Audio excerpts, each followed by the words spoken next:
Grabe, December 1 na. Ang bilis, no? Anyway, December 1, nakita ko na nag-announce si Miss Ermaine na aalis na nga talaga siya sa 1Z. Sad, very sad. Kasi sanay tayo nakikita siya sa mga posts, ganyan, sa mga SB19 ganaps, and all of that. If you're wondering bakit ako gumagawa ng testimonial video, hindi po kami close. Hindi kami close, OA lang ako. Pero kasi because aalis na nga siya, napareminis ako sa simple interaction ko with her during the Longhorn collaboration with SB19. If you recall, merong show break episode na nag-breakout room yung SB19. Tapos yung prize nila after is yung Longhorn dinner. That happened because yung husband ko works a lot with Bistro Group. Pag may new restaurant sila na gusto ipapromote and stuff like that. Tapos nun, actually yung husband ko had the chance to work with Miss Ermi before pandemic. So, acquainted sila because of my husband's previous job. So, yun yung naging connection. And apparently, si Bistro Group, matagal na nila gusto makipag-collab with SB19 before.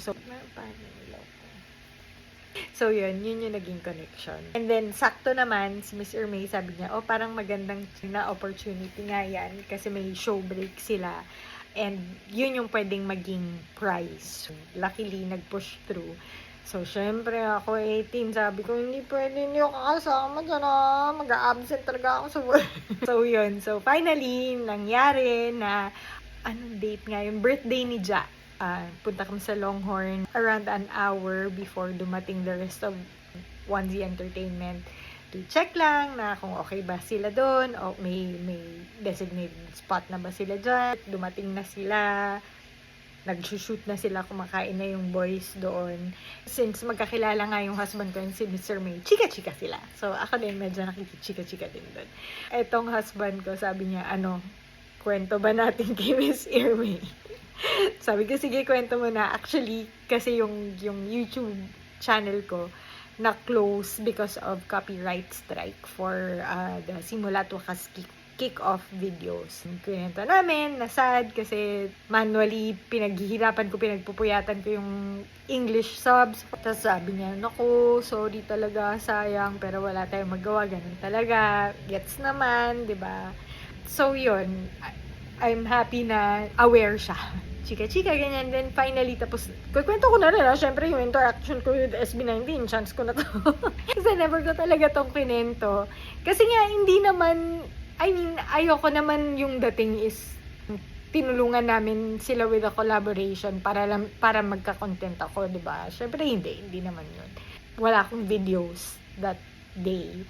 Nag-quick video lang yung husband ko na very quick stolen shot, kinukunan niya ako. Pero actually, medyo kinukunan din niya yung SB19 na kumakain sa background. Parang konting proof lang na I was there. Ayun, so tapos na sila kumain. And then, sabi nung marketing ng Bistro Group, baka gusto nila mag-dessert. Meron tayong dessert menu. Tapos nung nag-joke yung husband ko, sabi niya, hindi na ikaw magbigay ng dessert menu. Sabi ko, kaya. Tapos nung si Miss Ermi, sineryoso niya. Kinuha niya yung dessert menu. Sabi, alika, papakilala kita. Oh my God! Sabi ko, ayoko. Sige na nga. Punta niya ako. Siyempre, sayang yung opportunity, di ba? So, pumunta kami din sa table. So, ito yung table. Nakaupo silang ganyan. Tapos ako nakatayo dito. So, tapos sabi ni Miss Ermi, guys, si Miss Rina to, wife siya ni Sir Richie. Nagpunta yan sa Taiwan, nanood ng So concert sa Taiwan. Tapos sabi ni Pablo, talaga po, ba't hindi na lang kayo nanood sa Philippine Arena? Gumanon siya. Tapos sabi ko, nanood ako today. Tapos, wow, grabe, gumaganon sila lahat. Grabe, thank you po talaga, thank you, gumaganon. Nanood din ako sa inyo sa Pure Gold sa Philippine Arena. Uy, grabe naman, gumaganon sila, thank you talaga. Tapos alala ko, sabi ni Josh, grabe, natutulog pa po ba kayo? Gumanon siya. Tapos na-appreciate ko kasi parang sila nga yung back-to-back performance.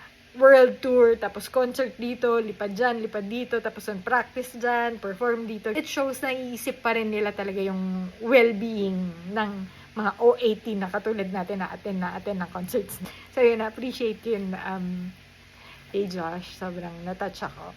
Tapos, Gosh, nakakahiya, nagtalumpati ako doon sa harap nila. Sabi ko, kasi parang hindi ko napigilan. Sabi ko, more than yung talent nyo, yung kagwapuhan. Hindi ko sinabi yun. Sabi ko, more than anything, yung talagang nakakuha ng loob ko is yung efforts nila to put P-pop on the global stage. Medyo nagpa-fumble pa ako kasi syempre kinakabahan ako. Sabi ko, yun talaga is kaya ako naging fan because of that. And thank you talaga para sa lahat ng ginagawa nyo for P-pop. Kita ko naman yung appreciation, especially si Pablo. Sabi niya, nako, thank you po talaga. Ayun, so ito yung dessert menu, baka meron kayong gusto. Sa alala ko din, nag-joke si Stel. Sabi niya, actually ito pa yung gusto kong kunin. Gumanon siya, yung pepper grinder na automatic na nasa table ng Longhorn. Na pag pinindot mo, automatic siya, gumagala, tapos lalabas yung pepper. Tapos nag-joke ako, sabi ko, sige, kunin mo akong bala sa'yo.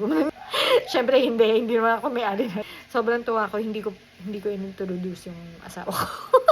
So yun yung mga naalala ko, yung mga interaction ko with them. Hindi siya masyadong matagal, pero it would not have been possible if not for Miss Irmay na humatak sa akin talaga. Super nice niya talaga. Kaya sobrang sad ako na aalis na siya, but we wish her, talaga feeling onesie. I know na lahat ng 18 wishes her all the best, and of course, for sure, Onesie wishes her all the best and supports her. I'm sure they feel like it's the end of an era since alis na siya. So, yun. Sana bumalik siya. Napareminis lang ako, guys. Hindi kami close. Again, hindi kami close sa Miss Irmay. Nag-feeling lang ako. Kasi talaga na-appreciate ko yung napareminis ako dun sa time na kilala ko siya and naka-interact ko siya like that.